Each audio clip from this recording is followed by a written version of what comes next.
A vague disclaimer is no one's friend. This podcast will look at episodes in relation to Buffy and Angel as a whole, and therefore contains spoilers for the entirety of both series. If you haven't seen all of Buffy the Vampire Slayer and Angel the series, go and watch them before you listen to this. Remember, you've been warned. The hardest thing in this world is to live in it. That's why there's us, champions. We live as though the world were as it should be, to show it what it can be. The Earth is definitely doomed. It's Tuesday, so it must be time to return to the Hellmouth. We're going through the Buffyverse episode by episode, and a look back at Joss Whedon's iconic show. I'm Emcee, and I'm here with... Hi, it's Andie. Hey, this is David. Hi, it's Jan. And I'm Logan.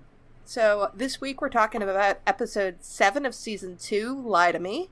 It originally aired November 3rd, 1997, and it was written and directed by our man Joss. And this is actually the first time he's written and directed anything that is not a premiere or a finale. That's true. Oh, Yeah, that's this true. is the first time he's done something just randomly in the middle of the season. Like, he hadn't even done, like, an actual screenplay before this. The other ones that he's done in the middle of the season have all been story by credits. Like, I mean, I'm sure he had, like, input on every single script, because they've never made a secret of the fact that Joss, like, rewrote stuff on everything. But this is the first time it's like, okay, this is me. I'm doing all of this. Yeah. Enough that he could get credit for it. And, I mean, it shows. Cool. It definitely shows. This is definitely a Joss episode. It Yes. is. Yeah, Very much so. it felt very Joss-esque. Yes. The dialogue definitely felt Joss-esque. Thematically, it did too. I don't know. I think it's a not so great Joss episode, but, you know, we'll see what everybody thinks. Yeah. Oh, Not that it's not. I think having just watched this and the next episode, I think we've hit the point where in the season where they're kind of going more for emotion than caring about plot. Mm-hmm. Yeah, and I think I got the feeling is we're getting more character building, you know, just in terms of nuance and stuff like that. I liked it a lot, but there's a lot of plot. Right, Yeah. that's the thing. It's very character based, and it's great for that. I mean, there's a lot of great character stuff, but the plot kind of suffers. Yeah, the plot's a bit of a mess, but definitely in terms of Buffy growing up, with her, everything that she goes over the course of the season, in her going from being a teenager to being an adult, which I think is what this season was all about. This is kind of one of the first episodes that really addresses that for the first time, where it's like, not everybody's bad, not everybody's good. Okay, so starting at the beginning of this episode, how freaking criminal is that mother with the kid? It's like, she's always late. It's like 10 o'clock at night. Yeah, no, it's like, Yeah, that's way not too late. That is, she's not coming. Neglect. That's just like, I'm abandoning my child in the playground. It's just crazy. It's always like, I'm leaving my kid out in hopes that a vampire will come and eat my Right, you child. live in Sunnydale. You know that you live in Sunnydale. And even though she knows she lives in Sunnydale, it'll just be another mysterious day. Right. I mean, you may not know vampire, but come on. You know like, that people die, yeah. Yeah. I mean, my mother frequently left me on playgrounds because she would forget to come and get me. Hi, Mom. But she did it when, like, she would forget to come get me when school let out at 2, and it would be 3, and the PE teacher was calling home a bunch of times. So, not at night. Right, no, this is clearly like night. Yes. Yeah. Yeah, Buffy's on patrol. Right. It's not, you know, the sun sets in Sunnydale at like 7:30. It's pretty late. Well, actually, it sets at, I believe, 6:37. As we find out later in the episode. Yeah, whatever. Well, I don't trust that Ford can read an analog clock, so let's just move on. So Buffy's on patrol, but Drusilla is also on the hunt, and this is the first time we've ever seen Drusilla outside of Spike's little lair. Yay, Drusilla. And Drusilla on her own. Well, I mean, like, she'll meet up with Angel, but Drusilla without Spike. So we actually get to see a Drusilla dynamic that is not with Spike, which is super interesting. And I have to admit, the first time I ever saw this episode, I thought Drusilla might be Angel's sister. Oh, interesting. Oh, like very that interesting. first conversation that they have. It's like, because we knew that Angel had killed his entire family, and Drusilla's talking about, like, you know, Mummy and, you know, how Angel killed her and everything. And I was like, oh my god, are they siblings? Of course, by the end of the episode, I'm like, unless they're really creepy ass siblings, and probably not. Unless they're like Lannisters, right? Right. Targaryen. Oh, it's Targaryen, right? Yeah. Well, both. No, Lannisters too. Yeah, no, Lannisters I too. love this scene. This is actually, and I don't actually love this episode that much, but I love this scene. I always have. It's one of my favorite Drusilla moments of the entire series. It's really the first time we see Drusilla as Drusilla, not just as the sort of not just the invalid. Yes, this is the first time we see Drusilla active, if you will. Yeah. Because until now she's been kind of I'm sick, and Spike's all like there love, you be fine, and here she's really taking initiative for the first time. She's out, she's hunting, and then she's confronting Angel. Of course, I mean, I know Angel feels guilty about everything he did to her, but she just tried to kill a kid. Why aren't you killing her, Angel? Right. He doesn't even, like, admonish her. It's just like, oh, yeah, kid, go home. Hi, how you doing? I haven't seen you in 100 years. Stupid Angel's stupid guilt. Angel, as pointed out later, he's been honing his brooding skills for, like, however many years. So he has to have a good brood before he kills anybody. It's, but... Yeah, I got more of a familial vibe also, which is why it's interesting that Buffy, like, watching them from the ramparts, suddenly has decided that they're, like, hot and heavy. I mean, she's not they're wrong. Interacting, but but I don't get that vibe from them in that conversation, really. Well, I think that's because it's between Angel and Drusilla, not Angelus and Drusilla. Right. Obviously, his guilt and his brooding, I think clearly changes the way he interacts with her. He has such a grief surrounding her that it would seem familial, because he's, despite everything that Drew is, it's everything he made her.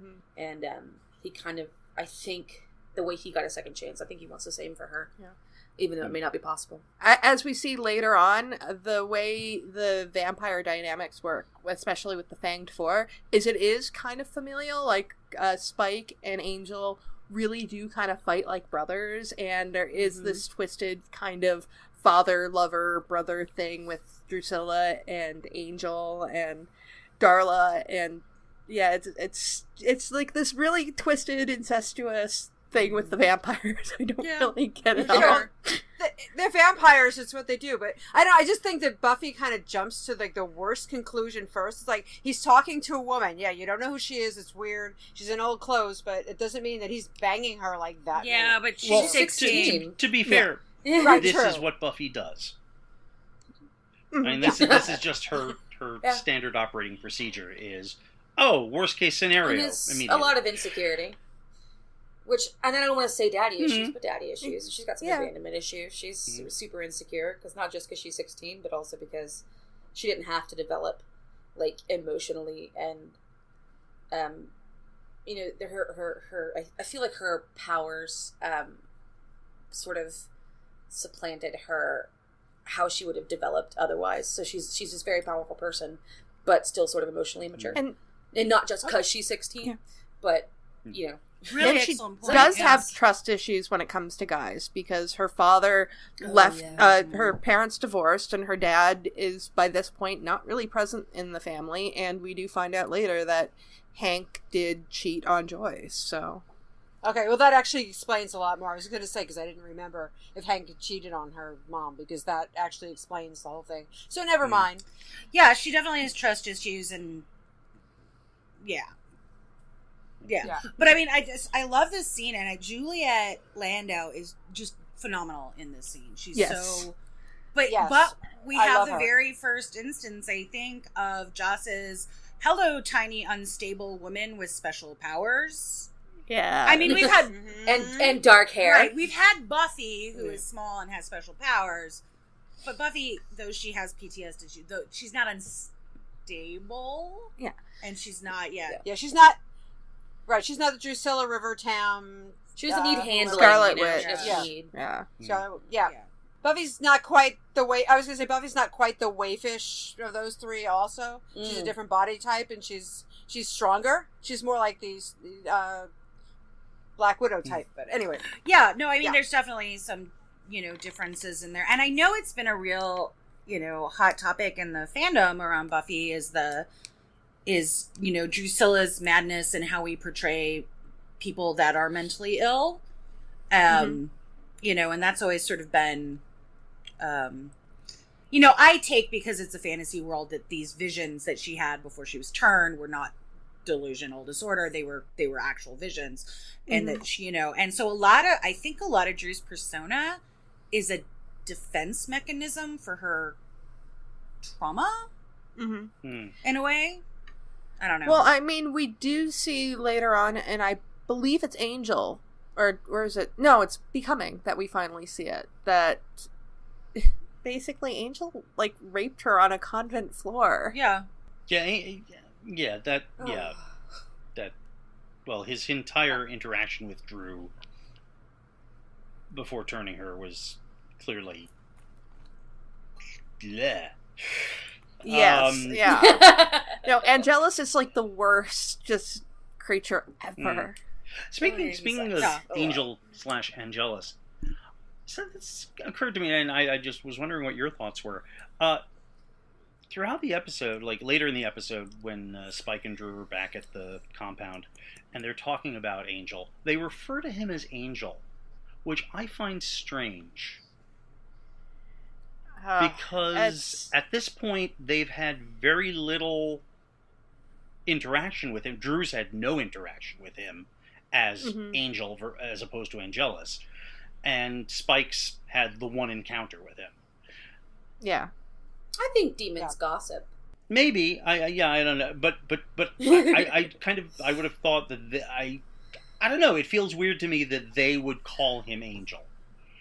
I think we had the same argument back in the episode Angel with Darla, that Darla should have been referring to him as Angelus more than she was referring to him as Angel. But, the writers can't seem to decide, Well, Darla... what's going on? I always got the impression that Darla was more aware of what happened to Angel than Spike and Drew are at this point. Very true. So I don't know. This is obviously not a major thing. It just struck me as odd. Yeah. And it is odd. And one other thing about this scene, and talking about premonitions, at some point, referring to Buffy, Drew says she has no idea what's in store. Do you think that's a premonition, or is that just Drew being spooky? Premonition, maybe. Yeah. Which, hey, maybe a premonition is why she's referring to him as Angel. And we don't actually know how Spike found out that Angelus got his soul back, because we know that back in the 50s, Spike didn't know. So maybe Drew had a vision of it when they came to Sunnydale or something. Maybe. Because she knew he was about to lose it, too, didn't she? Yeah. Yeah. So, I just imagine them in Europe being like, and then he moved to California, and he's all got a soul now, and it's just, I mean, there's a good possibility. I've always been wonky on that timeline, because we see him lose his soul, as an audience, and Drusilla and Spike are there, and then he tries to still fit in with all of them, and Darla figures it out. But she's did Darla just not bother to tell her other minions? I don't know. Doesn't, I don't, so I don't know. I always figured that the second, that Angelus was gone, that Darla just abandoned Spike and Drusilla, because she could barely stand them to begin with. I was gonna say maybe she just didn't tell them because she's fucking with them. So Truth. Yeah. Truth. She just pieces out, packs up her shit, and goes, I don't have to explain to you idiots. I also really love how they're costuming Drusilla right now. because she is in the whites. And we saw her in black in her first sort of appearance when they come in all Sid and Nancy style. But I've noticed watching these before that they put her in a lot of whites and lighter colors until she gets her full powers back. Yes. So it's just a great costuming choice. Who referred to her as a waif? Everybody? Who called her? Everybody. Everybody? Yeah. Well, you've got that Victorian waifish. Yeah. I'm, dying of consumption look going on. Yeah, and even later when, not only is it a color change that she goes through later, is she abandons kind of the empire waisted dresses and just starts to go for more corset dresses and is much more dangerous looking. And her nails are black and red instead of yes. black and white. I love her nails. I've done that. I know. Yes, I've done it so many times. I'm embarrassed. I think I missed her manicure. It's black and white. Well, just keep an eye out I'm at the end of the season. That's my other hobby is nail art, so I always look at people's manicures. So, don't feel bad. I love her nails because they're so nicely done, but they're really short. Like they're not like overly long. They're not that short. They're long enough that she's able to, spoiler, cut a Slayer's throat with them later on. Yeah, I noticed in that episode they look a little longer. Because I could not slit someone's throat with my nails. And my nails are not short. Mm-hmm. So, anyway, nail art, whatever. Maybe I need some Buffy nail art. That would be amazing.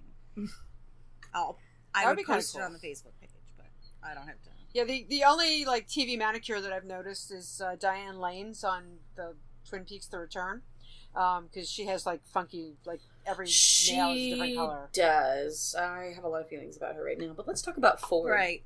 Or the next. Must we? Before we get to Ford, I would like to talk about Giles and Jenny because their scene happened before. And hard eyes. And actually, since we were just talking about nails. Fashion kind of goes with it. Jenny's leather jacket over her long dress. Awesome. Heart. I love that so much. Yeah, me too. That's so 90s, but perfect, in the good way. I don't care. So. It's so 90s, but I still dress like There's that now. some really good 90s fashion in here that's sort of chic 90s. Mm-hmm. And not the because we're going to contrast, and I'll get to it later. I'm ooh, I love Buffy in this. Compare and contrast to what Chanterelle is wearing. The good the chic 90s versus, oh God, that is not acceptable in the 90s or any other time. It's terrible. Well, Chanterelle was basically I walked into a Hot Topic with, Daddy's gold card. Yeah. But anyway, we'll get to her. We'll talk about them later. But Jenny and Giles. Oh, that scene was so cute. And Jenny was not a necessary addition to this episode because was that her only scene? I think so, yeah. Yeah. Yeah, we don't see a lot of Giles there either, so yeah. Yeah, it was basically just there. Oh no, there is another scene. There is another scene with her after she takes him to the monster trucks. Oh, right. Oh, yeah, right. You're right. Yes. I was wait, monster trucks. But basically, the whole point of their characters, other than Giles' scene with Buffy at the end, is to establish that they are dating and that they are, super cute and awesome. Yeah, they're really... And of course, they're setting it up for the next episode, but still, thank you for putting more cute scenes of them in. Yeah. Yeah, they're really great. And they played it so well. They have, the two of them have such beautiful chemistry together. And also, I want to give points to Xander for actually knowing what oppressed means. In any other episode, he would not. Yeah. And she was gonna let him have cake. and Best. Unlike the last time we had a scene like this, the teacher does not seem to think Cordy's ideas are reasonable. So... kudos to the teacher, because... And can we just talk about how awesome Cordy is yet again, even in her cluelessness? I just think she's a scene stealer. Every time she's on screen, she's just Well, I'm impressed by how much she was participating in class. She always does. Her ideas are not great, and totally wrong, but she's still, being very... passionate about things. Willow is passing fucking notes while Cordelia is leading the argument. Yeah, we've Yeah, We've talked about this before. I think when it was just me and David, me and David, is Cordelia is a good student. Yes. She goes to class, she does her work, she participates in class. She's frequently fucking so wrong, it moves over to funny. Mm-hmm. I mean, that's the thing. That teacher's going to go home to their partner at the end of the night and be like, okay, you will not believe what this kid said in class today. And I had to try to keep a straight face, but I just wanted to laugh. But, you know, she's there. She's present. She's turning in her homework. And also she's building up, like, her thing about Marie Antoinette, she actually is building up. She wrote an essay. You couldn't actually fail her because she supports her argument. Mm-hmm. It's completely off base. It's like a bizarre point of view, but she's still backing it up, and she still has, like, her facts about why this is a good thing. So I think Cordy, it's great. It's interesting. It seems like a contradiction, but it's just who Cordy is like, she's vacuous, but she's not stupid. No, not at all. You know, that's the thing. It's like, she's not unintelligent, she's just very materialistic and Cordy. She's centered on the things she's centered on, which is often Cordy. And she says, like, granted it's a season away, but she says, you know, I'm really good on standardized tests. Aren't I allowed to have layers? And I think we're starting to see that even now. They're setting the seats. Cordy's not we'll find out, in fact, that she will get into very good colleges. Yeah, she gets into Columbia. And just won't be able to go because of the situation that happens with her father later on. Yeah. So it's, you know, it's not, again, she's not stupid by any means. She's just very Valley Girl. I don't know. How would you? No, she's very yeah. Mm-hmm. She's also very, you know, like Cher and Clueless. Mm-hmm. I mean, they weren't dumb. They were just kind of like, again, like living in a little bubble. But I think it's nice because it's kind of playing with that trope and not making her your typical, oh, I'm a cheerleader, so I'm just an airhead and I'm really dumb, and you know, as countering to the Scooby Gang. Mm-hmm. So I like it. I think she just like holds her own as usual. I just, every time in this first couple seasons when Cordelia comes on and is just, I mean, I'm sure they put her in a little scene just so she's in the credits, so they're not like paying her for nothing. And she brightens up the room and she pops off. Yep. And I love it. Oh, and random Clueless fact, since you brought up Clueless, I just realized, I did not know this, there was a Clueless comic book that Amber Benson was a writer on. Really? What? Yeah, I just found this out the other week.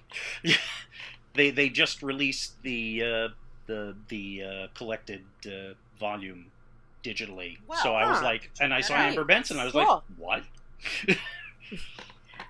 Okay, so now we move on to the crux of the episode where Buffy is pouting. And she is fucking pouting over the whole Angel thing in the little common area in the school. And Willow and Xander are trying to cheer her up, but instead we get Ford coming in, played by Jason Behr, who I think we have some feelings on.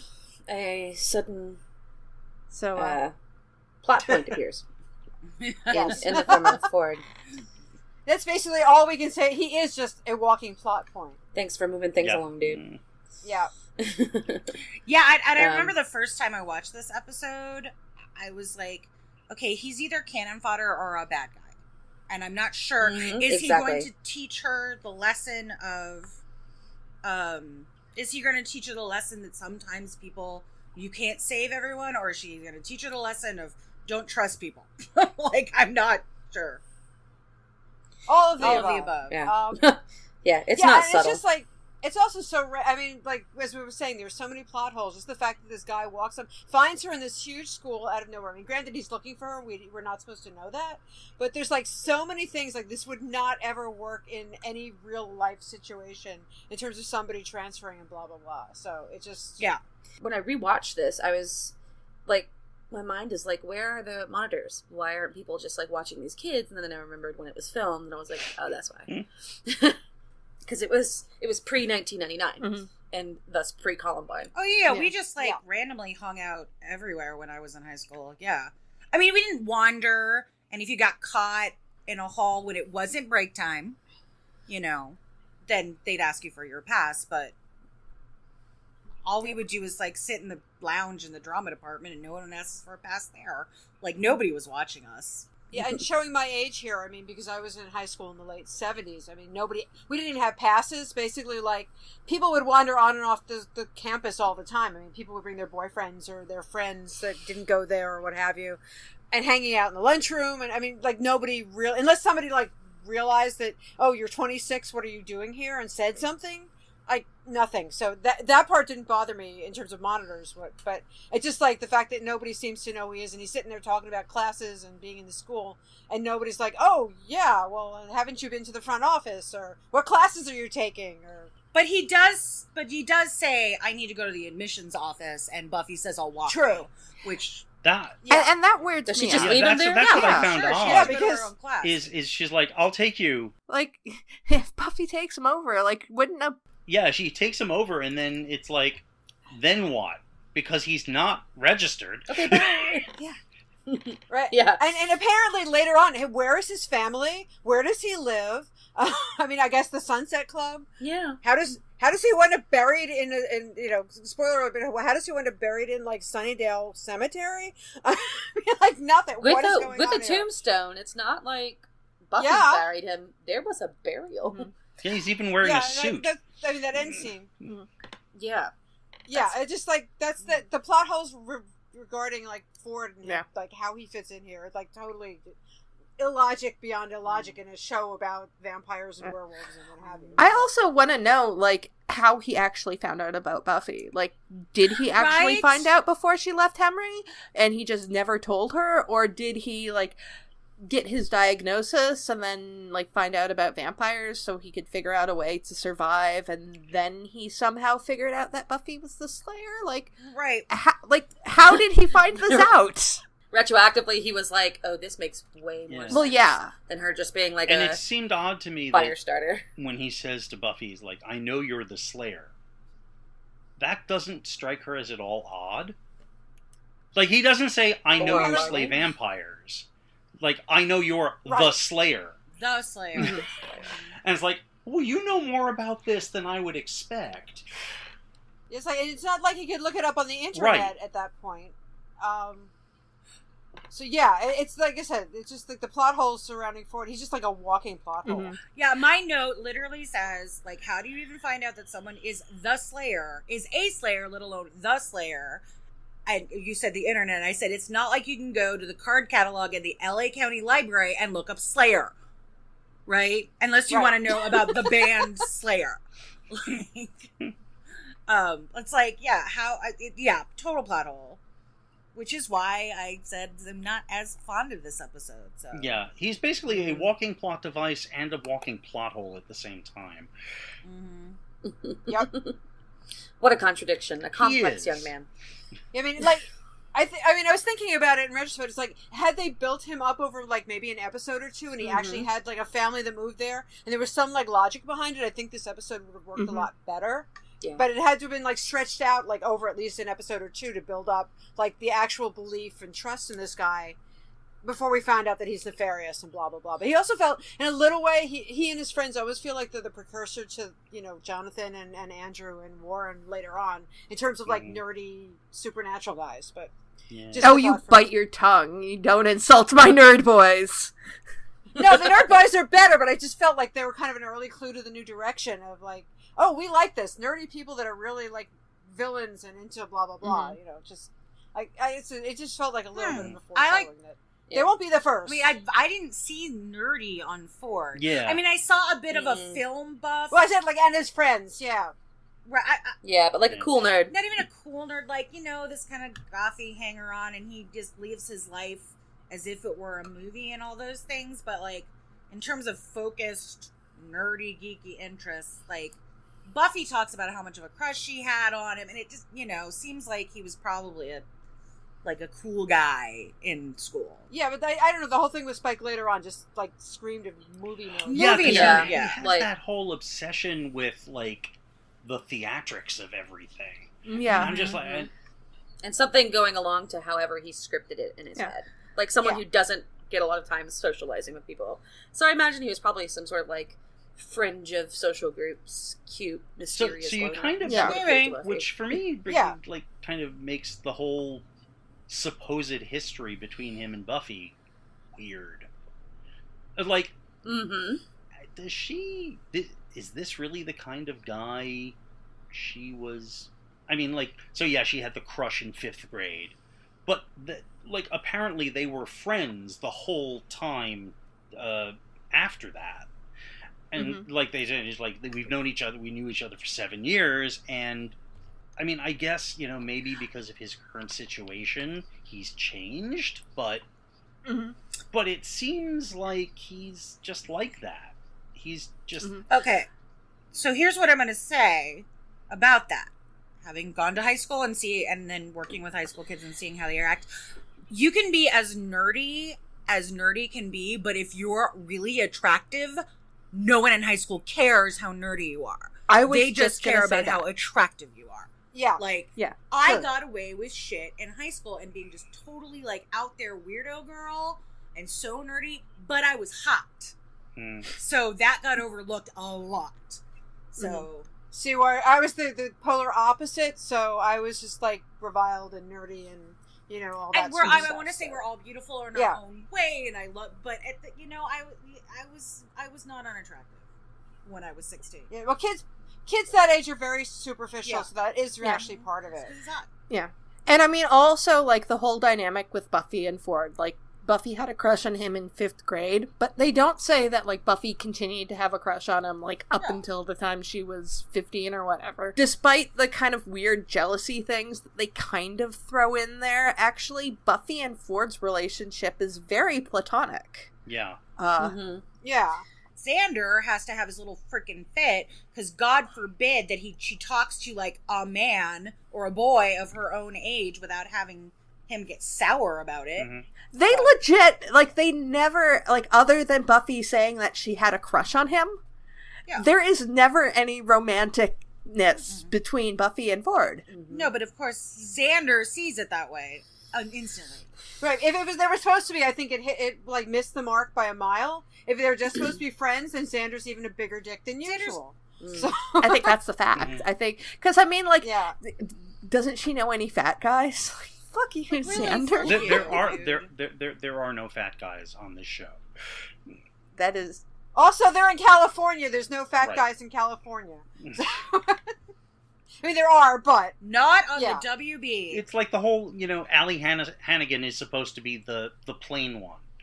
Yeah. Right. You know? No. I should be so plain. Yeah. I wouldn't mind being the plain friend on a CWWB show at this point. Right, yeah. Right, exactly. All right, cool. Life is made. I have a question. Is this Buffy's first masturbation joke? I don't know, but it's great. I think it is. Yeah, and the fact that Willow's like payoff on that is just like the best ever. That's what it's about. I mean, that killed me. Yeah. Yeah, so the expression on her face is just... I love it. Oh, well. I also love that song.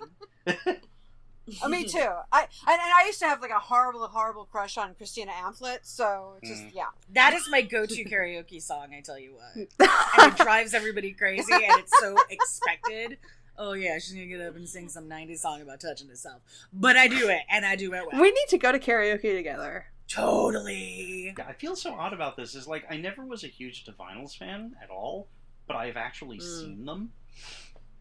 Yeah. Oh wow. This was the at Penn we have Spring Fling every year, and there's a concert. And one year they apparently decided. I think their thought was it's a concert where there's something for everyone. And my thought was it's a concert where no matter who you are, you don't want to see 3 of the bands. It was the Divinals, Grandmaster Flash, the Psychedelic Furs, and Southside Johnny. It's like, huh? Okay, I actually would love that concert. I mean, it actually was not a horrible concert, but just looking at the acts, you're going, what are you thinking? Oh, dude, I would love to see. I mean, Divinals I like well enough. I'd be like, yay, I'm going to dance in the audience. But, dude, Psychedelic Furs and Grandmaster Flash, I am all about that shit. So that sounds amazing. I've seen the Psych Furs, and they are amazing in concert. I absolutely love them. So, yeah. And Grandmaster Flash is like one of those rap bands that I'd be okay with. So, I mean, he's a legend. I'm not a rap person, but Grandmaster Flash is a legend. So, exactly. He's beyond the normal. It's amazing. Oh yeah.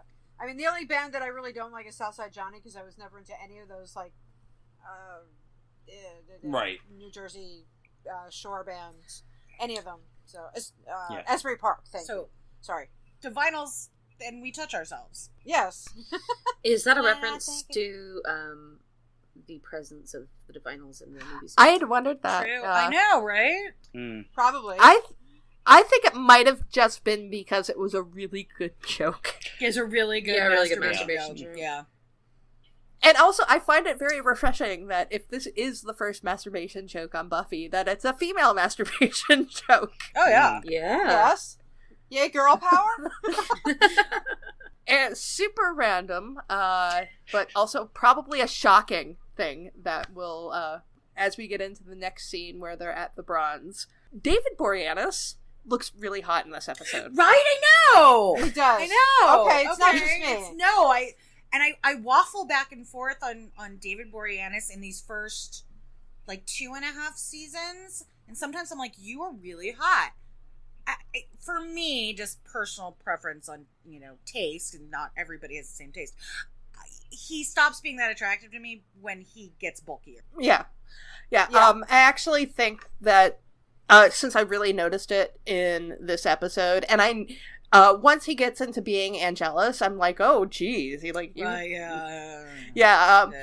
but this is the first episode I noticed, so it's like, okay, David, now you've gotten to your peak hotness. And, I mean, this is probably not a surprise, but when I was looking at him in this episode, I was like, wow, I understand why they cast Vinny Kartheiser as your son. Yeah, no, it makes sense. Because David looks really pretty. Yeah, no, I totally agree. And I know, I was like, wait, why is he so hot right here? Same thought. And I was like, I'm not an Angel person, but yeah, season 2 and into season 3, peak David Boreanaz hotness. Yeah, he's not normally my type either, but he really is. I know, I don't know what it is. Yep. Maybe he's just got one of those faces that sometimes it's really, really cute. So we get to meet, after the Bronze, we get to meet the sad people in the basement. Yes, you do. Yes. Yeah. And we get to meet, what's her actual name? I have information on this. In the script for this episode, her real name was given as Joan Appleby. Okay. Wait a second. Is that... God, that's an incredible inside joke if that's why they named it. That's why Buffy chose Joan. I know, it's so random. 4 seasons from now. But yes, her birth name was Joan Appleby, and before she took Chanterelle, she was Sister Sunshine, and later she will be known as Lily and Anne Steele. I always just find it amazing when I rewatch this episode. I was like, who knew that random chick, decked out in gear from Hot Topic, and her blue eyeshadow, I'm sorry, she deserves to be slayed for that blue eye. It's fucking terrible. She got over it. She becomes really elastic. I mean, no, she's the gift that keeps on giving. She really is. I mean, how many years later is her appearance on Angel? I know. She appears in Angel's finale. Oh, wow. Yeah, that's right. She does. Yeah. She has this really interesting, subtle character arc, and she only appears wonderful character arc. She appears in, I think, 5 episodes over both shows. It's this one and Blood Money, The Thin Deadline, and Not Fade Away.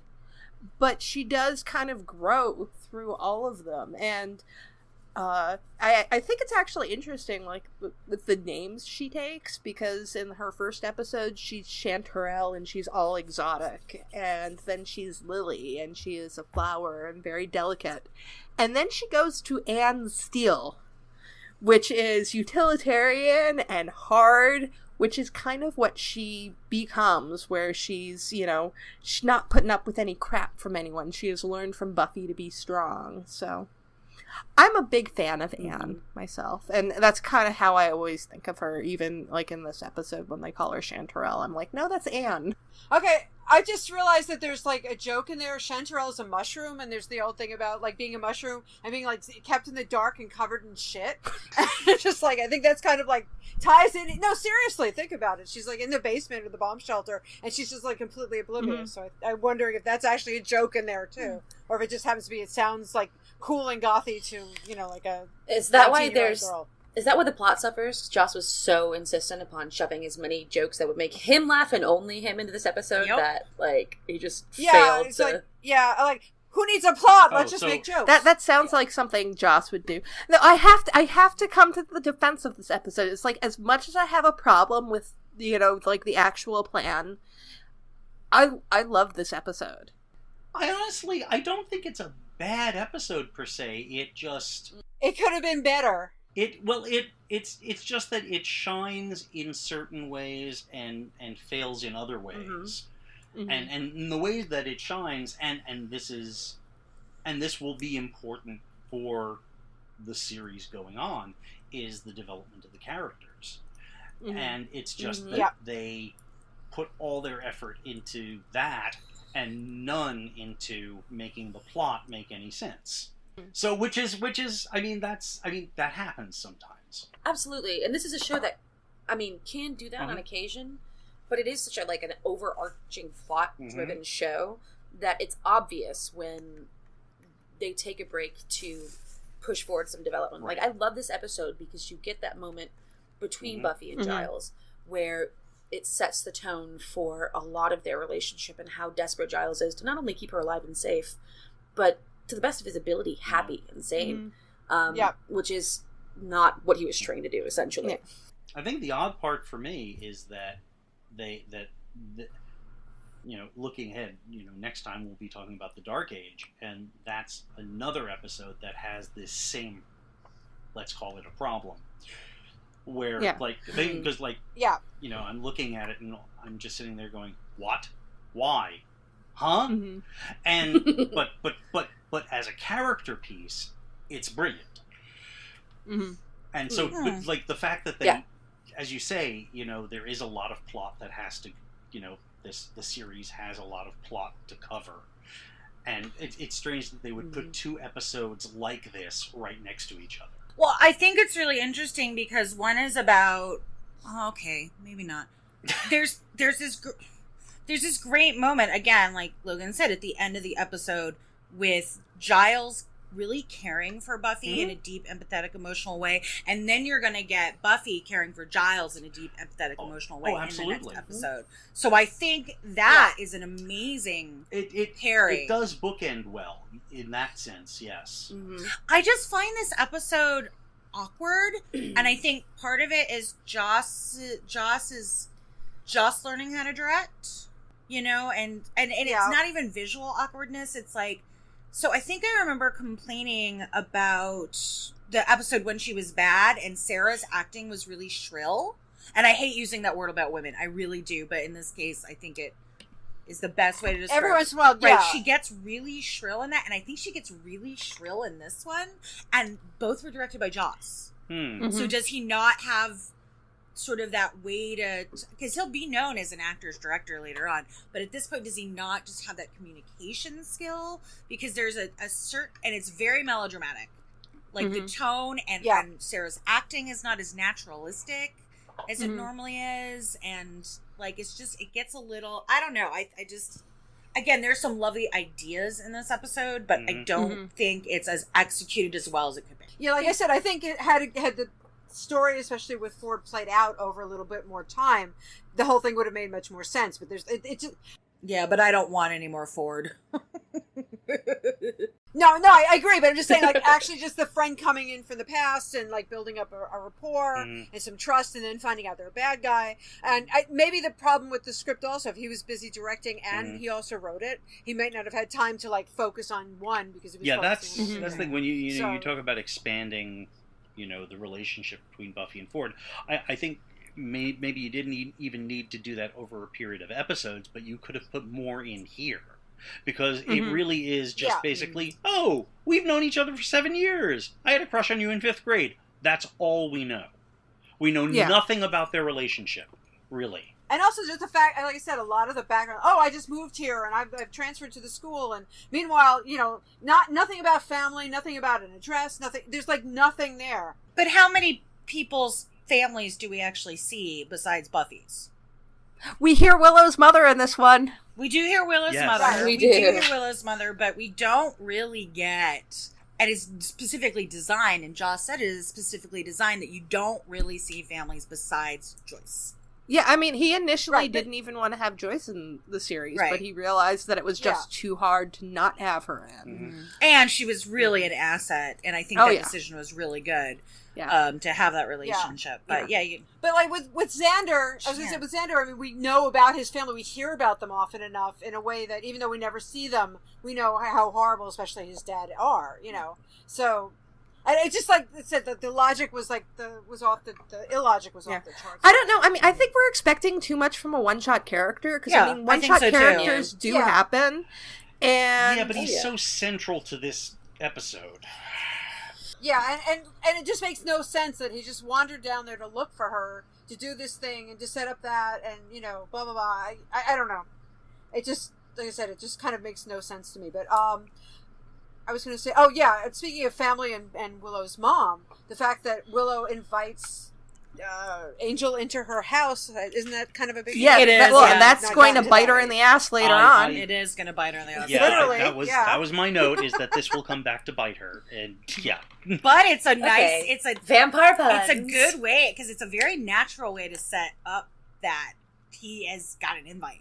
Like, it doesn't seem like a forced thing. It seems very no. motivated by how those characters work to Mm-hmm. you know, and so it's gonna reverberate. But I think it was like subtly really good placement in there. So I will say that about this. And just Willow and Angel are adorable in that scene. They really Yeah. are.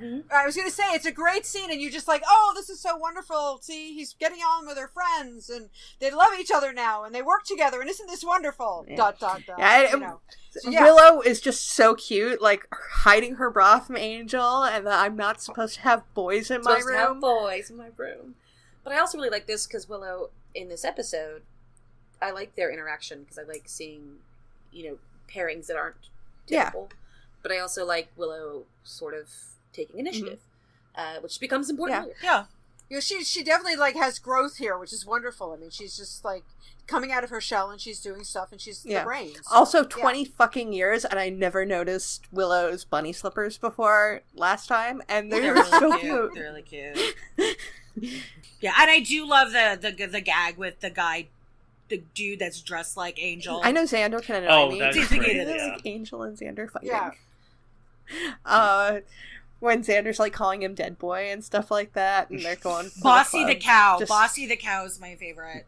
Bossy the cow. Bossy the cow, yeah. When he calls him Bossy the cow. Yeah. Like, yeah, and then the guy that walks by in a dressed exactly like Okay, that I actually have written down. That is the first joke I think we've ever gotten on Buffy that feels like an Angel joke. it does feel like an Angel, and his thing about brooding is it's a very Angel with his weird, dry sense of humor. It's Angel, yeah. Yeah, that's the stuff that we would get over on his show. I made a note, just a stupid note, but the guy who plays Diego, the guy in the blue lame cape, was so awful. He was actually that's Jared Paul. He was a regular on Monk, where he played like this like nerdy OCD, you know, kind of almost like an Andrew type character on there. So I guess he's one of those character actors who always plays like kind of geeky, nerdy guys, and he was great. Was he dressed any better? Yeah, he was like normally like just like polo shirts or, you know, like plaid shirts and pants and stuff. But I think he was Monk's neighbor, and he was always like, you know, with the trivia and stuff. But it just like almost like, oh my god, that guy. Oh, and random trivia point. The movie that they are watching in the bomb shelter is the 1973 adaptation of Dracula starring Jack Palance.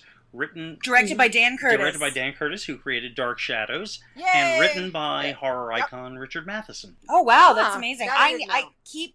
I have looked and searched for that movie and have not been able to find it through legal means, so I've never gotten to watch it. But I hear it's actually pretty great. I remember seeing it as a kid, but I haven't seen it in like forever. I seem to think it was released at some point, but it may very well be very out of print at this point. I would have to look. I mean, I wasn't going to go buy a DVD on the internet just Right. to watch this movie Right. that happened on Buffy. Like, it's not on any of the streaming services, so whatever. I'm not going to watch it. Yeah. Also, random like possible in joke, the fact that like he said call me Diego, that felt like a little like push towards Anne Rice, because she always had like all the different like ethnicities of vampires and stuff, as compared to, you know, call me Dracula or whatever. Just the fact that he's like Diego, as compared to Armando or it might like actually be a reference to Joss's personal assistant Diego Gutierrez. Okay. That's Could be that's too. yeah. Is that a compliment or? Oh, sometimes you just shout out your friends. Yeah, and stuff. and I mean just to do it does work as kind of a more, you know, exotic name, because I mean what's his real name, like Marvin? Marvin. Okay, Diego is not an exotic name. I'm sorry, it's not. It is to a white kid. Well, I mean, when your name is Marvin and you're a white dude. Well, if your real name is Marvin, Diego's exotic. Right, it is to a white kid named Marvin, but like for me, I'm like, yeah, Diego. That's like, I don't know, 25 people that I know. Well, But- it's all relative. It is all relative, but I'm like, not an exotic name. And not in Keep in Southern mind, for California, me, it but- is an exotic name because I'm a white girl from Toronto, so... What is? And I immediately thought, dude, you're no Diego Luna. But, you know. So, moving along. Who is? Yeah. Now we've got another Jenny Giles scene. Yes, the monster Right. truck. And they talk about Yeah. monster trucks. The interrupted date. It's the date, Yeah. and I just love the way that the words nitro burning funny cars come out of Giles' Yes. mouth. He's like, but we are going to miss the nitro burning funny cars. Well, yeah, that just Like- simply won't do. That's Like, it's amazing. Just having those come out of Tony Head's mouth is nitro burning funny cars. It makes me happy. Okay, and sometimes Paramore? Sometimes Paramore. Right. How much do Sometimes the Watchers Paramore- suck? Come on. Watchers suck. The Watchers' Yeah. diaries are terrible. I mean, there's no sometimes about their relationship. Especially not in Spike. I mean, Spike is just obsessed with her. So That's like where Spike is barely 200. The Watcher's Diary is like, he wasn't with her for 80 years because he wasn't alive. and also Giles thinks Drusilla is dead. So That is true, yeah. yeah, the, Right. the Watcher information is not particularly reliable. I think Not very we've good. already learned this. One thing I want to know about this whole, you know, mob in Prague, when did that happen? It happened just before they came there. Which seems really, like, How would the Watchers have information about that, right? in the 90s in Prague, there's a wild mob going after a vampire? That seems, like, yeah, really odd. it does. Well, I feel like maybe they were just sort of that Eastern European Vlad the Impaler, mysterious Prague kind of. Yeah, okay, maybe they all still believe in vampires in the 90s in Prague. I think I don't from a know. writing standpoint, specifying Prague was probably a mistake. It was kind of dumb. Right. Yeah. It was. Like, I don't know, did like they not like Václav Havel's play? What? I mean, it's like, yeah, it's just odd. It is very odd. It is yeah. very odd. And the book that the vampire steals, just it's gonna come up again, and it's a way to put it in. That's the Codex. Mm. Right. That's the Dulac manuscript. I'm sorry. Yeah, the Dulac manuscript. The Dulac. Yeah. Yeah. Yeah, the she Codex steals it- was yeah. from season 1. Sorry. Yeah. Okay. I'm sorry. The Dulac manuscript, which is gonna be really, really important, and that Giles is so offended. It took one of my books. That is one of Like my that favorite is the parts of the worst. whole episode. That is the worst thing that anyone can ever do to Giles is take one of his books. He's so And did he hurt. say it specifically? He said it took. He said It took one of my books. One of my books, which is, So, I think. Well, no, I just think his that phrase specifically is really interesting. It took one of my books. Not Well, given how we are, how vampires function is described, that's not too off.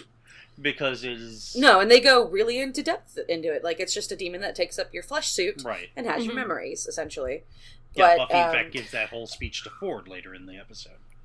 Exactly, which I think was that phrase specifically. It took my book was a way to sum Yeah. that up. Is sort Well, of it's how just I'm kind of the first time they got into that whole thing of, you know, the demon taking over the human body. which for me always brings to mind years later in season 5 where Spike, you know, has Drew tied up and she says, I think Buffy says something along the lines about how vampires can't love, and Drew's like, no, we can love, like, a lot. We're good at it. Yeah, So, yeah, I think this is them dipping their toe into expanding the vampire mythology, which is cool. So, yes. Right, Okay, so I've defended this episode. I really have. But Ford's plan, I honestly, it's like, I do not get it. I do not understand why Buffy has to be a part of this plan at all. The bargaining. She's a bargaining chip. She's a bargaining chip. Yeah, exactly. That's why. I'm confused. I question why he has to involve all the other people. Or where he found them. I don't know where he found them. Well, wasn't an internet board. Maybe they were. Yeah, that's true. Yeah. That's another. It's like, why are all these people hanging out and he's going to use them as fodder? Like, yeah, it doesn't make any sense. I would disagree because while Buffy might say that vampires are kind of choosy about who they turn, not really. Yeah. They're not really. Yeah, he probably could have gotten someone in LA just to turn him. He's in LA, he could find somebody to turn him. I mean, that Darla does that in season 2 of Angel. Oh yeah. I mean, yeah. I guess that's true. I mean, or if you go to Sunnydale, there's hundreds of vampires. You just wait in a park.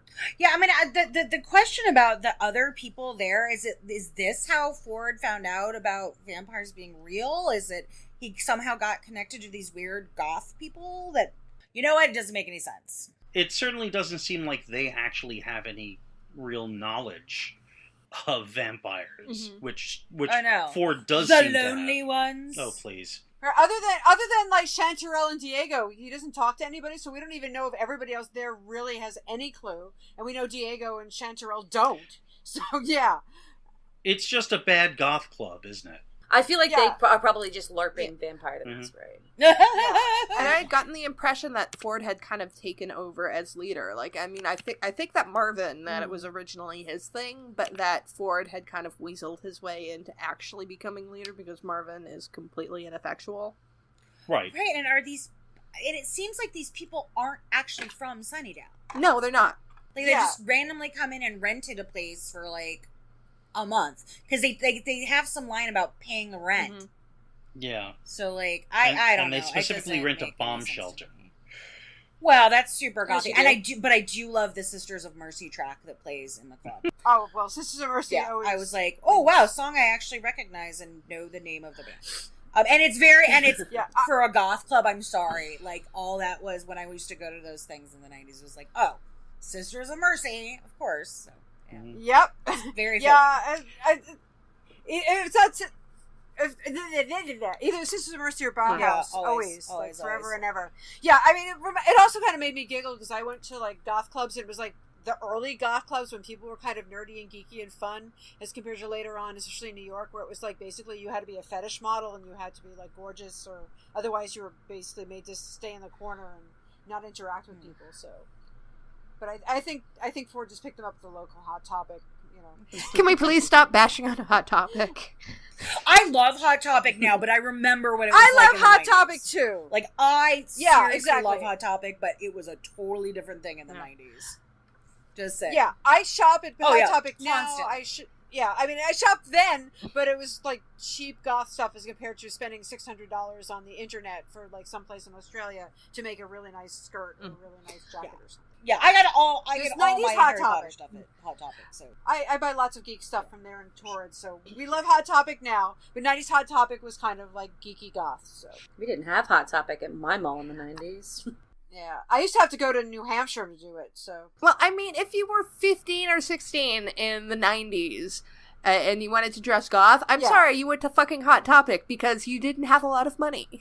Actually, right. I went to the you went to the thrift store if you were truly like cool, but my mom would not let me shop at Hot Topic because we did buy a dress there and it ripped and faded within 2 weeks. So she's like, nope, no more clothes from Hot Topic because these are not. Yeah, they were not like well made at all. It was not quality material, so I didn't get to shop there. Mm-hmm. I would like to know, do bomb shelters really work like that? Like I have what? no idea. Where you can't open the door lock from the outside. Oh no, that seemed to have been a specific modification. Okay, because that seemed like unsafe. Like, Yeah, no. That, Yeah? as far as I could tell, in fact, I think we see people like welding the door in the early parts. So I think that's Okay. Yeah, you're right. I just realized there was somebody with a blowtorch, and I was wondering like what random thing is, and I never put two and two right. together. So yeah, no, that was something that Ford specifically had put in, but there are no other exits because it's a bomb shelter. Yeah. I would like to talk about the fact that Joss doesn't fucking understand how illness works. Right. Oh, Absolutely. well, yeah. I mean, like, the only way I can headcanon Ford working is that he is such a drama llama, which we do have evidence of, and that he's not actually as sick as he says he is. Maybe. Yeah. I mean, otherwise, if he were genuinely that far along, especially if that far along, he would be coming off of several kinds of treatments. Nah, dude. You'd be non-functional. And he also would not look the way he looks. No. I was about to say he would look a hell of a lot sicker, thinner, paler. I mean, it depends on the type of treatment, but he would not look wet. He would not look like Jason fucking Bear. Well, this is No, this is Right. assuming that he's getting treatment. That's Yeah, true. That's a good but even point. with that, Because he may Maybe, have said they've told him you've got 6 months. Yeah. And he's like, well, and the treatment's going to do what to me? No, fuck that. But I mean, even No, if he that- weren't getting any treatment, he does say try vomiting for 24 hours because the pain is so intense. Yeah. So no, I mean, like, there would be Right. physical toll on him, and then there Mhm. would be mental toll on him, so that he probably couldn't Yeah. like do this whole plan. And also, oddly, some of the symptoms he's describing are more typically the result of treatment Well, yeah, than actual Right. the Yeah. actual cancer. yeah. So that whole thing is just badly. Very done. badly. I just- feel Very badly. like Joss and a lot of people tend to use. I mean, like, this is the second time they've used brain cancer Yes, in I noticed Buffy, that. and it's not the Yeah. last time. I feel they like using it because they feel it's an invisible illness, like. But the thing is, they just don't know that, you know, Mhm. It's- what yeah, actually it's- yeah. happens. it's not. Yeah, I mean, you know, I've never had cancer, but I've had family members and friends who've been that sick. And I mean, like, even like if you're watching, I don't know if anybody watches Twin Peaks, and you see Miguel Ferrer, you can see he's sick. You know something is going on, even if you didn't know he had cancer. You know, it's just there's a kind of there's just a aura around you, and you can see it. And never once in this episode does Ford ever come off as even like until he says it. He's so he's moving around. He's fine. He's He thinking. coughs You know, he's just occasionally. really. He acting coughs and you see him take a pill. Right. And he coughs, Right. but the thing is, he has fucking brain cancer. Right. What does A Yeah. have to do with No, B? I- Exactly. Nothing. I mean, well, you know, Jen said she hasn't had cancer. I am a cancer survivor, and Right. I have to say, one thing that I realized when I had cancer is that people do not understand cancer. No. I mean, unless you've gone through it or Yep. have a family member who's gone through it, you really don't understand. One thing you really don't understand is the differences between what the cancer does to you and what the treatment does to you. Mhm. And I think there's definitely some of that going on here. Yeah. Yeah. My mom had breast cancer. I mean, it was cusp between Oh. stage 1 and stage 2, and she got sick, and she got sick on her chemo. Almost the one dose of chemo almost killed her. But actually, the breast cancer, she had no symptoms Right. whatsoever. So yeah, exactly. It's Yeah. you know, Right. No, that's a big thing. Yeah. No, I was just gonna say is that's one thing that people really don't realize is that you'll often have much more, many more of your symptoms will come from the treatment. Yeah. Than from the cancer itself, Yeah. unless it's extremely advanced. Yeah. I spent the last year interning at a cancer center, so I saw, journeys, and I did a lot of counseling for people, going through this. So of course, going back to this episode, I'm like, that's not the fucking way it works, dude. That is just not. And I will say this about Ford. I have a lot of sympathy because of the cancer, but I don't have any empathy for Ford. Right. For Ford specifically. Like, I have no problem having empathy for you're willing to take down a dozen, 2 dozen innocent people because you feel your mortality. I feel for him for his illness. I don't feel any sympathy for what he does about it. So my whole position on this is, like, people's, you know, you need more help and you need more things, but people's fundamental personalities don't. I know brain cancer can do some of those, you know, things, but in this case, he was probably an asshole and a drama llama well before he was diagnosed. And so people with cancer have bad days and they can lash out and they can have asshole moments. But I think Ford was an asshole before any of this, before he got sick. So. Right. And then also so how the hell was he, like, this friend of Buffy's forever and ever? And he never, like, he never showed any, like, asshole-ish symptoms before that. Yeah. That had nothing to do with his being ill. he could snap if, you know, yeah. I mean, in my head, I do think, like, his whole nest of tumors, I think, just to justify how he's still able to walk around and shit like that, in my head, like, he's gotten a diagnosis where he has, a benign tumor that, you know, they have to keep an eye on, but it's just scared the fuck out of him because everything in his head he decides is a million times worse, and he needs to cast himself as this tragic villain. Oh my gosh, that is so interesting, Emcee. Everything has to fit into a scenario for him. Right, and it's his whole movie of his life, so that is wow. That puts a really different light on this, Emcee. That's wow, we did a better job on this episode than they did. Right. Had Joss only known this when he was writing it, it would have worked a lot better. No, seriously. I mean, it just absolutely. that actually, I'm not. I mean, it's kind of hilarious, but we just made much more of this episode than the writers did. Wow, you just knocked me out with that theory. I love it. Yeah, I love it too. This is what I do. Yeah. Speaking of, David, I'm so glad you're with us today, and that you survived it, and you're with us. Oh, thank you. Yes. Same here. I'm kind of happy about that too.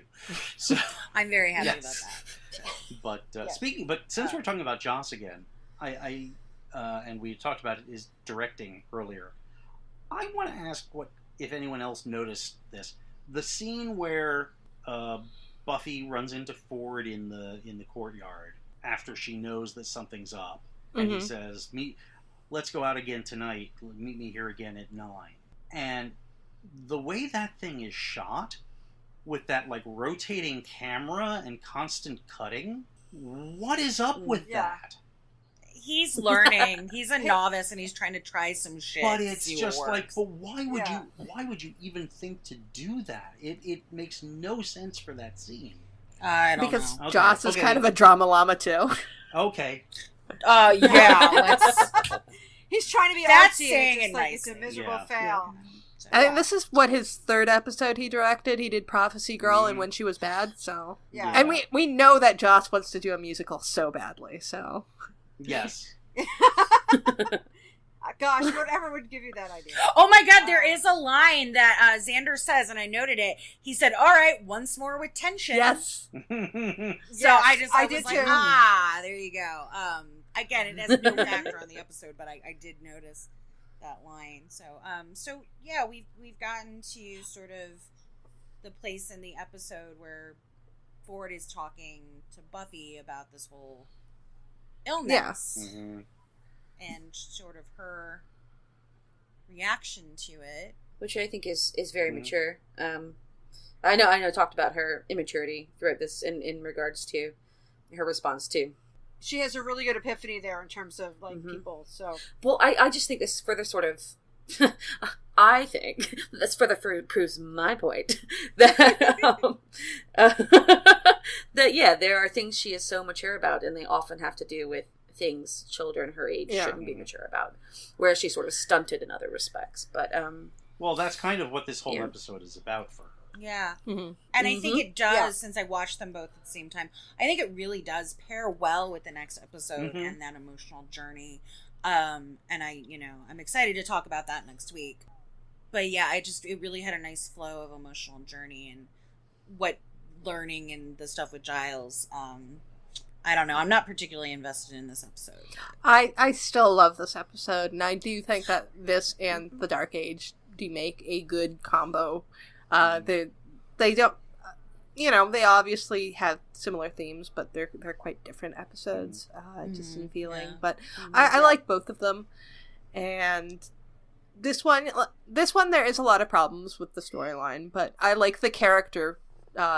The building. The other one has tons of Giles, so automatically I'm gonna think it's better. Mm-hmm. But David said they bookend well, and that's really true because they're both about people confronting things. Yeah. So sort of confronting things, especially Giles confronting things in their past. Yeah. But also dealing with them and trying to move past it as well. Right. Which maybe is the reason they're seemingly so character driven rather than. Yeah. I mean, honestly, this, like I say, You may have noticed I have problems with this episode.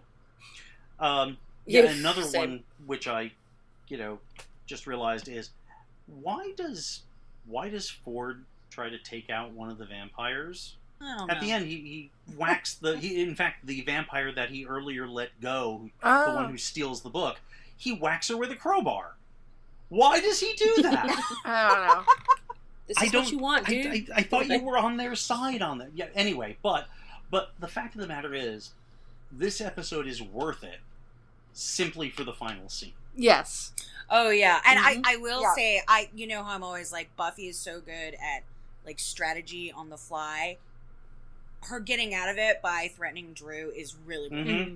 Yep. Like, and that is, like, a quick, split-second judgment of, and a good line. Assessing her position, assessing the room, and really, honing in. It's really, again, Buffy is really good at that kind of strategy and thinking on her feet. Also, this is just a throwback before, and I'm sorry, this is like a tangent, so maybe it'll get cut out, but I just in my notes, speaking of Drusilla, like, nobody has said anything about the dead parrot joke in this. Oh. Dumb and Dumber. Yeah, even like reading like stuff online, and like all the pop culture references, nobody mentions the goddamn dead parrot joke, and I kept waiting for Spike to say this is an ex-parrot. Sorry, I just yeah. Well, whatever. It's still an ex-bird. Yes, and it's dead, and it's not going to boom if they put 90,000 volts to it. It's pining for fields. Okay. Oh my god. Anyway, so yes, but good strategy on Buffy's part. I'm going to say okay strategy, because, it does work out really well for Buffy, but the fact that she spent the whole beginning of this episode jealous of Drusilla and then threatens to kill her at the end of it kind of rubbed me the wrong way. And also, I want to know, why the fuck isn't Buffy going back into that bomb shelter, like, to kill the vampires? Because they're all stuck in a bomb shelter. You've lit buildings on fire before, Buffy.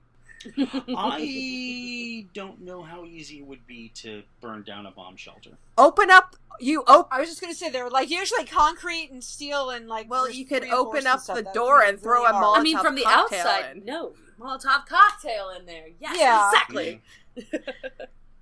Because just stand in the sunlight and be like, at this point. Well, yes, I know that, but if we're gonna be really picky about Ford, then we can be picky about Buffy leaving Spike and Drew alive. No, you're right. There should have been things they could do. Mm-hmm.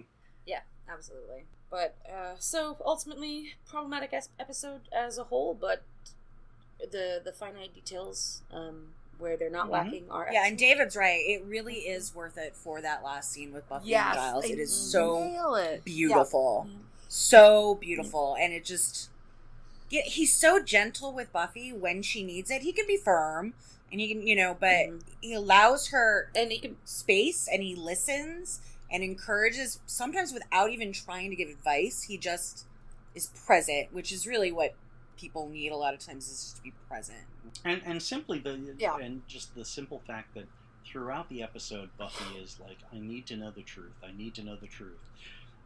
She even says to Angel, like, I can take the truth. And of course, I wanted to shout back, "You can't handle the truth." Can't handle the truth. But throughout the thing, and then at the end, when she says to Giles, "Lie to me," that is so I don't quite know what word to use, but it is Poignant? yes, poignant. It's like I have to have the truth. I have to, and she finally realizes that sometimes to be fair, Angel was right.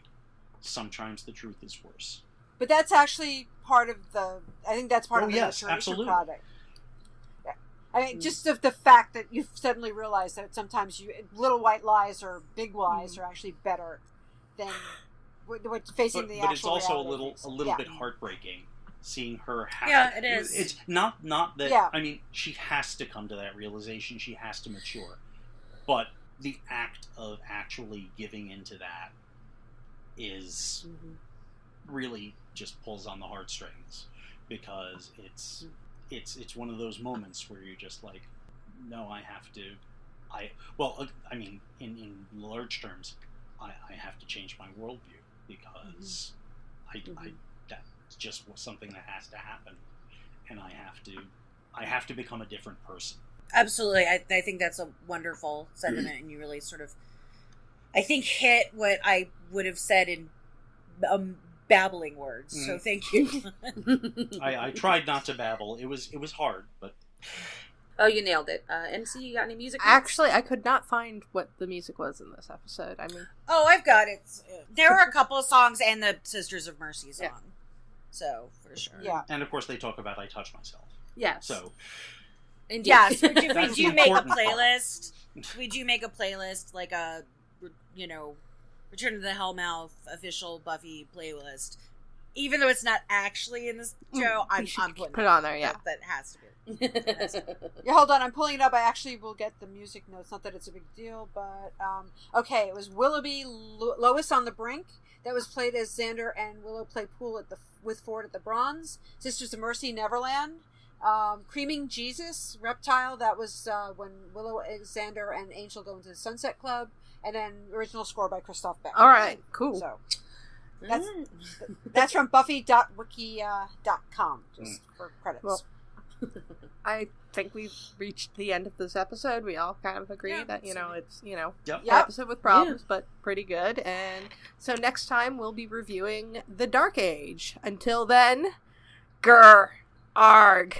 Grr, arg. grr arg. Grr, arg. I always hate being last. They're hard.